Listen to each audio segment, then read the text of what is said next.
I must tell you, आपके पास पूरा freedom है, हमारे बिजनेस से रिलेटेड कोई भी सवाल पूछ सकते हो आप। ओके और मैं आपको गारंटी देता हूँ आपका लेवल जो है उस हिसाब से हमारी जो कमिटमेंट है उतना ही आपको देंगे, ज्यादा ना कम। तो मान लो कोई हाईएस्ट एंड पे है तो उसको बिजनेस कोचिंग भी मिलेगी, उसको एनएलपी भी मिलेगा, और अगर आप बेसिक लेवल पे हो तो आपको बेसिक वाला काम मिलेगा, बट आपका बिजनेस अच्छा होगा ये हम डेफिनेटली इंश्योर करेंगे। तो अगले सवाल की तरफ बढ़ते हैं, और अगला सवाल क्या है, let us have a look here. तो अभी तो सीधा सीधा सीक्वेंस से जाएंगे ऊपर से नीचे, बट रेमेडीज को मैं थोड़ा पॉज करूंगा क्योंकि नए लोग कंफ्यूज हो जाएंगे। तो ये क्या हो गया,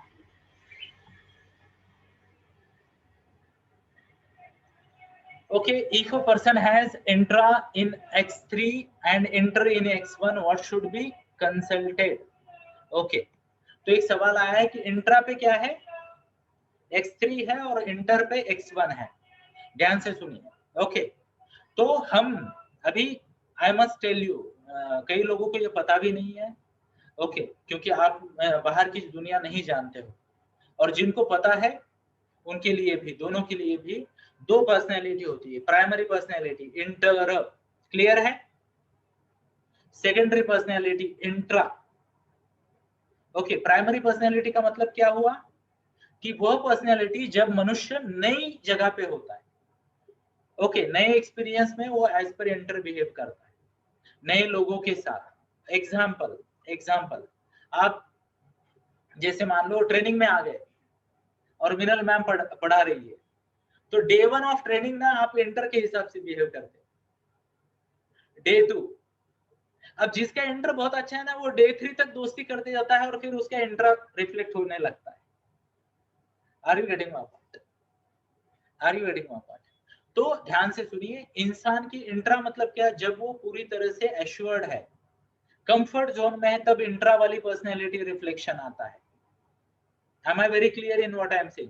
जब वो कंफर्ट जोन में है इंट्रा के हिसाब से बिहेव करता है, जब वो आउट ऑफ कंफर्ट जोन है वो इंटर के हिसाब से बिहेव करता है, प्राइमरी पर्सनैलिटी। यानी दिखाने के दांत, खाने के दांत, राइट हैंड। इंट्रा इज खाने के दांत, ओरिजिनल पर्सनैलिटी। इंटर भी ओरिजिनल पर्सनैलिटी बट दिखाने की है। तो जिस किसी के ये दो अलग होते हैं ना, उनको जीवन में कई सारे लोग बोलते हैं, हाँ तू बदल लास, तुम तो ऐसे न थे, है ना, बहुत बदल गए बोले तुम, है या ना। तो ये ऐसे ही होता है, एग्जाम्पल के तौर पे मैं भी ऐसा हूँ, मेरा इंटर पे कुछ और है और इंटर पे कुछ और है। तो शुरुआत में लोगों को मैं बहुत अच्छा और फेयर लगता हूँ, और बाद में लोग डरते हैं मुझसे। एग्जाम्पल के तौर पे I have a double loop on inter, double loop है 22 काउंट है, कितना है 22 काउंट है। अब इंट्रा पे 40 काउंट है और यहाँ पे स्पाइरल वाला है, तो यहाँ पे मैं क्या हूँ, कंप्लायंट हूँ। I'll talk about rules, I'll talk about fairness, है ना, ethics, norms, सब दुनिया का भला करने वाली बात करूंगा मैं, क्लियर है? आपने मेरी पहले पहले ऐसे देखा, बट जो मेरे खास दोस्त है जो मुझे कई सालों से जानते हैं, उनको पता होता है कि कुछ भी करने का, बट जयकांत शिकरे का ईगो हर्ट नहीं करने का। Are you getting my point? तो मेरा इंट्रा बहुत हाई है, जब जाग जाता है ना तो मैं, in fact I will tell you, आप मेरे ओवरऑल बिहेवियर को देखो, आपको रिफ्लेक्शन आ जाएगा 40 का काउंट क्या होता है। हैव यू ऑब्जर्व्ड मैं जो चीज करता हूँ एक्सट्रीम करता हूँ, शो ऑफ हैंड्स।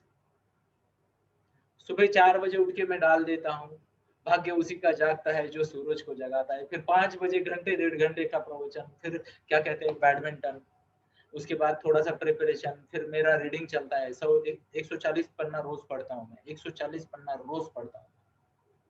अभी फिलहाल मेरे पास 700 बुक आ गए, कल मुझे 49 नए बुक मिल गए, तो वो सब वेटिंग में है, और मेरा टारगेट रहता है इस फोल्डर से उस फोल्डर में भेजते रहने का। Are you getting my point?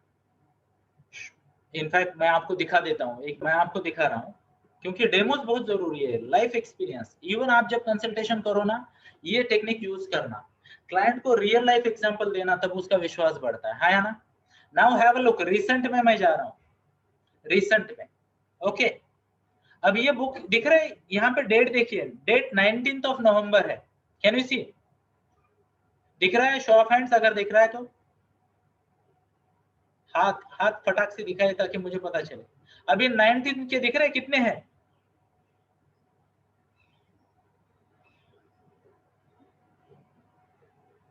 See this, so many books. अब ध्यान से सुनिए, अगर कोई ना 50 बुक एक साथ देखे तो वो सोचेगा इनमें से जो अच्छा वाला है वही पढ़ूंगा। मेरे जैसा आदमी सोचता है हफ्ते भर में ये सब पढ़ के बाजू में करने हैं। Are you getting my point? तो इंट्रा का मतलब क्या है? मैं जो भी चीज को एज अ माय ऑब्जेक्टिव ले लेता हूं। अघोरी शब्द क्या है? अघोरी। तो आपने सुने होंगे ना नाम अघोरी बाबा। वो जंगलों में रहते हैं, स्मशानों में रहते हैं, पहाड़ों पे रहते हैं, गुफाओं में रहते हैं, बर्फ पे रहते हैं। तो मैं भी अघोरी बाबा हूँ। जो भी करता हूँ एक्सट्रीम।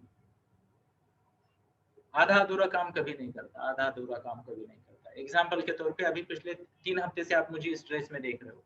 मैं सोता भी इसी वेशभूषा में हूँ, बैडमिंटन में इसी में, हर चीज में 24/7 यही है। कोई अभी चांस ही नहीं है।